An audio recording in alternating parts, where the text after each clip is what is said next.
Les potes, mais qu'est-ce qu'on a failli se prendre ce soir? Moi je vous le dis les gars, en tant que supporter du Real et en étant objectif dans tous mes débriefs, ce soir, on peut se sentir chanceux et on peut souffler un bon coup après ces 90 minutes de ne faire que 1-1 à domicile. Je vous le dis, Chelsea, ce soir, nous a bouffé. Je vous avais dit dans l'avant-match, dans la vidéo d'hier ou avant-hier, que Chelsea n'est pas une équipe à sous-estimer, que Chelsea est une équipe en forme, que Tourelle a trouvé la bonne formule pour les faire tourner comme il faut, autant les cadres que les titulaires, les jeunes, les remplaçants, qui tu veux. On a aujourd'hui une équipe de Chelsea qui a montré que dans l'engagement, dans l'intensité, dans la tactique, la technique et le physique, ils étaient plus présents que nous. On s'est fait bouffer les gars. Et moi je peux vous le dire, même encore maintenant où j'allume la caméra, je me suis posé la question pendant 90 minutes et je me pose encore la question, est-ce que nos joueurs ce soir du Real Madrid ont compris qu'on jouait une demi-finale aller de Champions League, qu'on jouait pas un match amical? Parce que je sais très bien que Chelsea en face, on les a jamais joués dans notre histoire en Ligue des Champions, c'est la première confrontation historique contre cette équipe-là, du coup on t'a mis sur 1-1 et pas une défaite ou une victoire. Mais là je me posais la question, est-ce que nos joueurs se croyaient déjà en pré-saison à jouer contre des équipes contre qui ils n'ont pas l'habitude? Parce que vraiment, dans la tactique, dans l'engagement et tout ce que tu veux, on a été zéro frère, zéro. Tourelle, et ça je l'avais dit dans mon avant-match, que Tourelle il a repris l'équipe à la mi-saison, il en a fait des Super Saiyajin, il en a fait des mecs surchargés de puissance et de confiance. C'était un truc de fou, il les récupère 9ème de Première Ligue. En ballottage défavorable dans une coupe, il arrive à les amener en demi ou en finale de l'autre coupe d'Angleterre, 4ème voire peut-être 3ème de Première Ligue, avec un super jeu, avec surtout des belles confrontations contre tous les gros de Première Ligue qui n'ont pas réussi à mettre un seul but à Chelsea. Ils ont fait clean sheet ou peut-être à la limite un but encaissé maximum contre tous les gros. Tourelle il a montré des leçons tactiques et techniques et en termes de résultats parce qu'il a battu Klopp, Guardiola, Ancelotti, il a battu vraiment tous les gros comme Mourinho etc.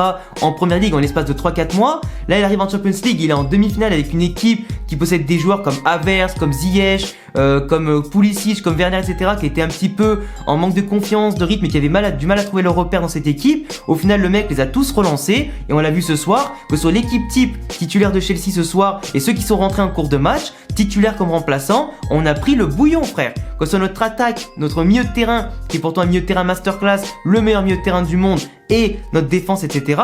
On a pris le bouillon. On peut remercier Thibaut Courtois les gars. Et aussi derrière, bien évidemment, le fait que Timo Werner, ce soit pas un Harry Kane, pas un Lewandowski, un Suarez, un Benzema, un Messi ou tout ce que tu veux, parce que Werner, si il prenait les bonnes décisions, à faire la passe au bon moment, à tirer des fois en première intention, à prendre la chance comme un vrai attaquant tueur et surtout à marquer les buts à 5,50 m, parce que n'importe quel attaquant en demi-finale de Champions League à ce niveau-là, à 5,50 m, même si Courtois fait une belle sortie réflexe, etc., normalement c'est au fond.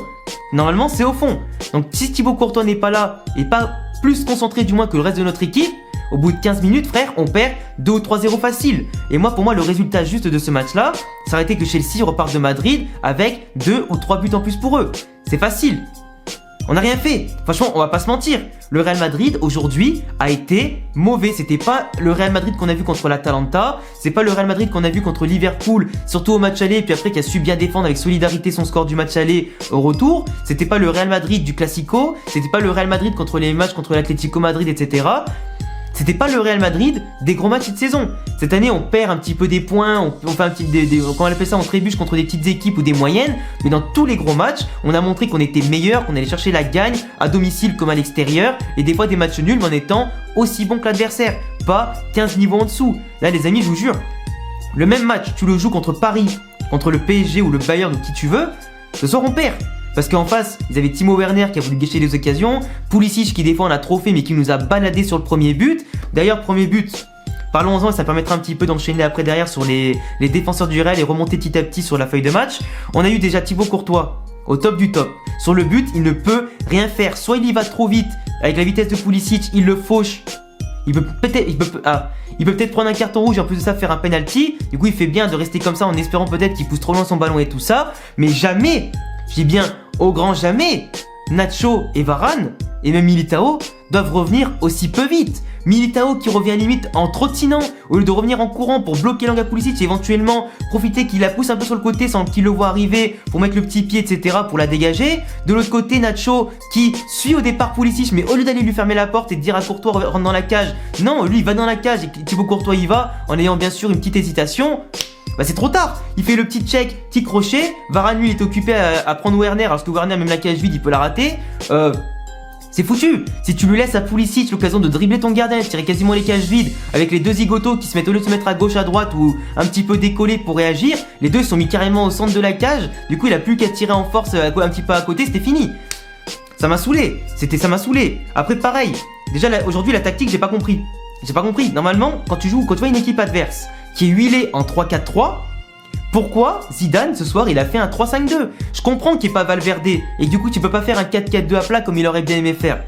Mais t'as Hazard qui est revenu, t'as Vinicius qui est en forme, t'as Asensio qui peut être utile pour les sorties de balles et pour amener un petit peu de technique et tout ça, de conservation de balles et tout ça, un petit peu de vitesse. Au pire, t'as Rodrigo, t'as les deux petits Brésiliens pour apporter de la vitesse, un peu de vista sur les côtés. Vista qui nous manque grandement et de vitesse aussi pour la profondeur. Sauf quand il y a Vinicius, bien évidemment. Mais quand il est pas là ou quand il est pas dans un bon jour, la profondeur, tu la vois plus, quoi. Et aujourd'hui, le 3-5-2, sans Ferland Mendy et sans Valverde ou quoi pour faire les pistons et tout, c'était compliqué. Carvajal, on l'a vu, il revient à peine de blessure, il manque de rythme, il a fait un match intéressant physiquement et tout ça, mais à l'heure de jeu, il était cramé. Il est sorti pour Odriozola à la 70e, il pouvait pas donner plus. Ça se voit qu'il manque de rythme et qu'il a pas pu donner autant que d'habitude dans ce rôle-là, tu vois.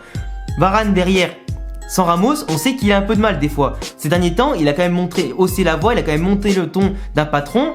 On était en confiance avec lui, c'est pour ça qu'il a mis Militao Nacho à ses côtés, pour avoir le patron et les deux lieutenants à côté.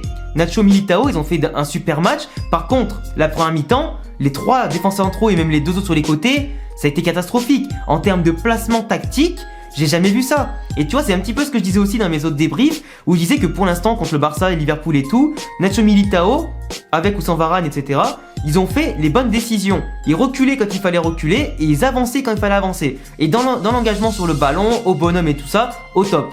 Ce soir, quand il fallait avancer, ils reculaient, et quand il fallait reculer, ils avançaient. Du coup, Chelsea, comme ils ont des joueurs plus rapides que nous, avec Werner, avec Pulisic, etc., par rapport à nous, l'arrière-garde qui était un peu lente et qui était aussi un peu haute en 3-5-2, et que nous devant, on avait que Benzema, Vinicius, mais que Vinicius de vraiment très très rapide, bah forcément, eux quand ils avaient le ballon, ils savaient qu'ils avaient 3-4 flèches devant à balancer, ça pouvait aller vite, et vu l'écart qu'on laissait entre notre milieu de terrain et la défense, tellement on était désorganisé entre les défenseurs qui savaient plus ni avancer, ni se placer, ni reculer ou quoi, bah ils se sont fait plaisir. Et le but de Pulisic, il vient comme ça. L'autre occasion de Werner juste avant, elle vient comme ça aussi.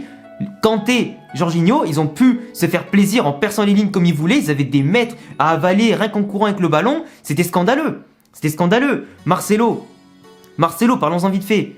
Il a plus le niveau.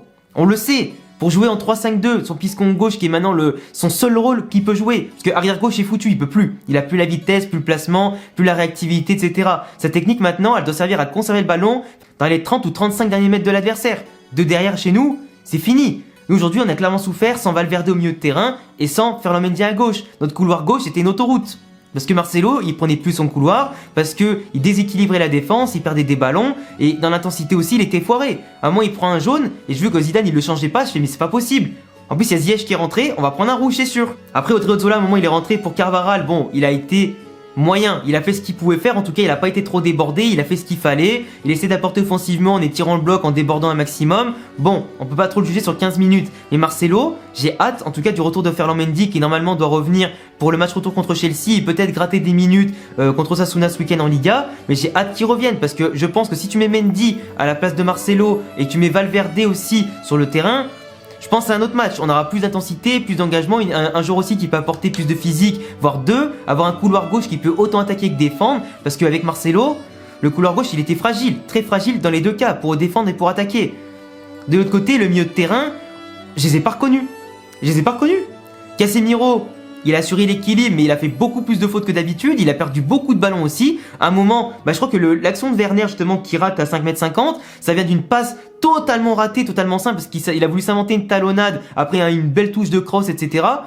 Il a voulu faire pareil, un peu plus on prend le but. C'est pareil. Et le nombre de fois où ils ont perdu des ballons aujourd'hui, Kroos par contre il a été incroyable, il a géré le temps fort, le temps faible et tout ça. Il a fait beaucoup de bien dans le jeu par rapport à quand il était pas là contre le Betis et tout ça. Mais ce soir, il était trop seul. Modric dans l'intensité, dans l'engagement, il a été bousculé. C'était pas le Croate, c'était pas Modric Ballon d'Or ce soir. C'était Modric des moyens soirs, même des mauvais soirs, tu vois. Parce que Kanté, il l'a bu, si tu veux, on va pas se mentir. Le milieu de terrain de Chelsea aujourd'hui, tous autant qu'ils étaient, ils nous ont bu. Ils nous ont mis dans leur poche. C'était pas facile. On était bousculés. En première mi-temps, on a très peu eu le ballon. En deuxième mi-temps, c'était un peu plus équilibré. Mais c'était pas ça, c'était pas le Real Madrid de d'habitude, pas le Real Madrid souverain quand on est en 3-5-2 ou 4-4-2 ou 4-3-3, pas le Real Madrid qui fait des gros pressings. On sent aussi que la fatigue de l'équipe, elle est présente. On sent aussi qu'elle est présente avec l'enchaînement des matchs, qu'on répète pas les efforts, qu'on n'a plus le même engagement au début du match. On va presser très haut, on va conserver le ballon, puis même si on perd, on represse très haut vu qu'on est déjà très bien placé. On sent qu'il y a beaucoup d'erreurs qu'on faisait pas il y a par exemple 5-6 matchs, dans le placement, dans la tactique, et voilà. Et dans l'engagement physique, ça se paye. Et quand tu as des joueurs physiques comme Carvajal, qui sont en manque de rythme, des mecs comme Valverde qui sont physiques, qui sont pas là, comme Ferland Mendy qui sont pas là, ça se paye cash. Vinicius aujourd'hui, il est sorti au bout de 60 minutes, moi je l'aurais bien laissé un peu plus, à voir s'il était vraiment cramé ou pas. Et si Zidane gère un petit peu son effectif au mieux qu'il peut, mais moi c'est pas lui que j'aurais sorti tout de suite. Moi c'est Marcelo que j'aurais sorti et on aurait joué en 4-3-3. 4-3-3 directement, parce que le 3-5-2 contre une équipe adverse qui joue en 3-4-3, c'est pas possible. C'est pas possible. Normalement, tu aurais dû jouer en 4-3-3 ou 4-4-2 pour avoir plus de densité au milieu de terrain et surtout avoir une arrière-garde qui soit solide. Parce qu'on a pris le bouillon dans notre dos et dans les couloirs. Et c'est dommage. À voir maintenant comment on va jouer au match retour quand il y aura Valverde et Mendy. Je pense qu'on sera sur un 4-4-2 parce qu'il n'y aura pas trop de secrets. Il va vouloir aller chercher du physique, dans l'engagement, de la profondeur, de la vitesse pour percer les lignes et bien sûr attaquer de tous les côtés. Mais voilà. Benzema, j'en ai pas encore parlé, mais masterclass, comme d'habitude. C'est encore lui qui nous maintient un flow avec Courtois de l'autre côté. L'un arrête les buts, l'autre les marque. En tout cas, il a mis un magnifique but. Parce que beaucoup d'attaquants, sur son toucher de balle où il fait un petit amorti de la tête, beaucoup d'attaquants auraient soit reculé, soit hésité à y aller, ou du moins ne l'auraient peut-être pas amorti pareil, ou n'auraient pas eu la lucidité après derrière de tirer, ou de pas faire gaffe aux joueurs qu'il y avait autour de lui. Mais Benzema, encore une fois, masterclass. Après Zizou, t'avais l'impression qu'il se contentait du 1-1, tu vois. Il se contentait du 1-1. Contre les Super Saiyajins de Chelsea, c'est plutôt pas mal, mais à domicile, c'est pas forcément le bon plan. Maintenant, il va falloir aller à la Stamford Bridge, sur un terrain un peu resserré, dans une équipe qui va vouloir défendre à la vie et à la mort. Si on marque super vite, tant mieux. Si on met du temps à marquer un but, ça va être très compliqué parce que Chelsea, c'est clair qu'au match aller, au match retour, ils vont profiter du fait que nous, on va devoir jouer notre va-tout et il attaque le tout pour nous marquer au moins un but en contre. Et peut-être que Werner, au match retour, il aura un peu plus de chance qu'au match aller.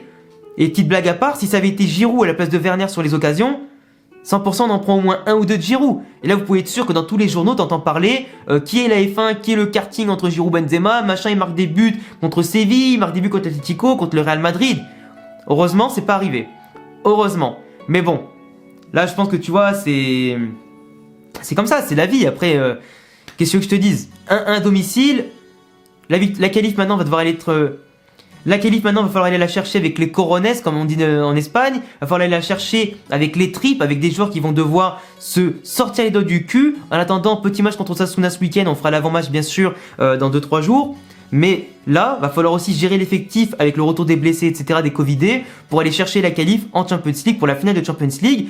Et pour moi, on peut le faire encore. Parce que moi, c'est 1-1, c'est rien, tu vois, c'est un match normal. On demande juste de marquer un but, c'est un truc normal. Mais je veux dire, Chelsea, une équipe à ne pas sous-estimer. On l'a bien vu ce soir, c'était pas un Real Madrid de niveau de Champions League, on l'a encore vu ce soir, et j'espère que pour le match retour, ils pourront que faire mieux forcément, parce que dans l'excès d'engagement, dans l'intensité, on était vraiment au plus bas. Donc maintenant, à voir ce qu'on va donner au match retour. En tout cas les amis, je vous laisserai me donner tous vos pronostics en commentaire, me donner vos avis sur mon analyse et aussi pourquoi pas partager les vôtres dans les commentaires. En tout cas, je pense avoir parlé un petit peu de tout le monde. Ah oui, c'est vrai, j'ai oublié, Eden Hazard, il nous a fait 13 belles minutes contre Chelsea, 15 belles minutes contre Betis. Au final, contre Chelsea, transparent, il n'est pas rentré dans un bon contexte, avec la pluie, l'équipe qui était fatiguée, qui était pas en place, qui se jetait un petit peu n'importe comment, qui obtenait que des corners ou des touches et des trucs comme ça. Forcément, il s'est pas mis en évidence. À voir maintenant comment il va reprendre le rythme pour le match retour, mais clairement, on attend beaucoup plus de lui. Le déclic, c'est maintenant qu'il faut l'avoir, c'est maintenant qu'il faut sortir les doigts du cul pour nous sauver, et voilà. Après Asensio, bon, il a été transparent aussi. Et Rodrigo, il est rentré pour 5 minutes. Donc voilà. Donc voilà les gars, j'espère que cette vidéo vous a plu comme d'habitude. Que ce match en tout cas vous donne plein d'espoir pour le match retour. Moi en tout cas j'y crois. J'avais dit de base que je voyais 1-0, 1-1 ou 2-1 pour le Real. Au final c'était 1-1. Bon, on prend quand même, et du coup il y a encore un match retour à jouer. Moi je pense que pour le match retour, il faudra au moins les marquer 2 buts ou 3 pour être vraiment tranquille, parce que Chelsea va forcément nous en mettre un, je pense. À voir en tout cas comment ça va se passer. Je vous laisserai vous abonner à la chaîne, cocher la cloche et me rejoindre sur tous les réseaux qui s'affichent ici et en description. Si vous kiffez le Real Madrid et mes vidéos, à bientôt les gars pour prochaine vidéo. Ciao.